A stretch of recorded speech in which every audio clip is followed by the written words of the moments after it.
এদিকে নির্বাচনের আগে শেষ কর্মদিবসে সচিবালয়ে ছিল বিদায়ের সুর। ১.৫ বছরের কাজের মূল্যায়নে নিজেদের ৭০% সফল বলে মনে করছেন নৌ উপদেষ্টা। আর বাণিজ্য উপদেষ্টা জানালেন পুরোটা সময় স্বচ্ছতার সঙ্গে কাজ করার কথা।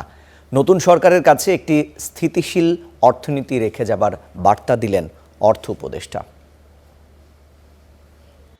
বৃহস্পতিবার ভোট, মঙ্গলবার সচিবালয়ের শেষ কর্মদিবস। মন্ত্রণালয়গুলোতে তাই বিদায়ের সুর।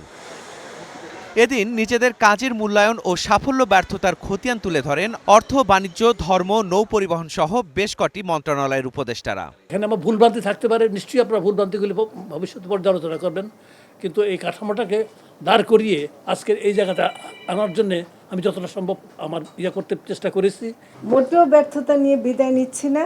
আমি মনে করি যে দামগুলো, মাছের দাম বেশি বা ইয়েতে, আসলে আমাদের কাজ কিন্তু দামের পর্যায়ে না। আমাদের কাজ হলো উৎপাদন, আহরণ, এটাকে নিশ্চিত করা, এটাকে নিরাপদ করা। আমরা আশা করব আমার মন্ত্রণালয়ের অধীনে যারা প্রধান উপদেষ্টা কর্তৃক নিয়োগপ্রাপ্ত প্রত্যেকে সতর্ক থাকবেন এবং দায়িত্বশীলতার পরিচয় দিবেন, যাতে কোনো বিভ্রান্তি তৈরি না হয় বা গভর্নমেন্ট যাতে কোনো বিব্রত না হয়। নির্বাচন পরবর্তী যে সরকার আসবে তাদের জন্য অর্থনৈতিক ও রাজনৈতিক চ্যালেঞ্জ কেমন থাকবে এ নিয়েও কথা বলেন তারা। দিয়েছেন নিজেদের মূল্যায়ন। আমরা যেটা করেছি এটা সুসংগত করে ভালো জিনিসগুলো, আমরা তো ভুল টুল করে করেছি, এটাকে যদি তারা কনসলিডেট করে তাতে সুবিধা হয়ে তাদের নিয়ে যাও। You don't have to invent the wheel আগে, আবার চাকা আবিষ্কার করার দরকার নেই, বহু আবিষ্কার করা হয়ে গেছে। আমরা এই অ্যাকশনগুলো যে পরবর্তী সরকার কিছু নেয়। প্রচেষ্টার অন্ত ছিল না, চেষ্টার অন্ত ছিল না। আল্লাহর রহমতে সৎভাবে কাজ করার চেষ্টা করেছি।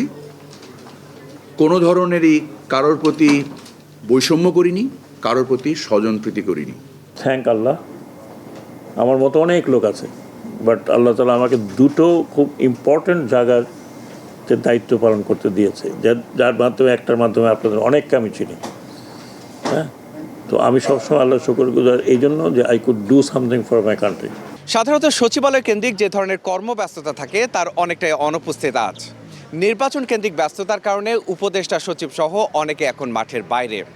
আশা করা হচ্ছে নতুন সরকার গঠন হলে আবারও চিরচেনা রূপে ফিরবে সচিবালয়। মাহাদি হাসান, স্টার নিউজ, ঢাকা।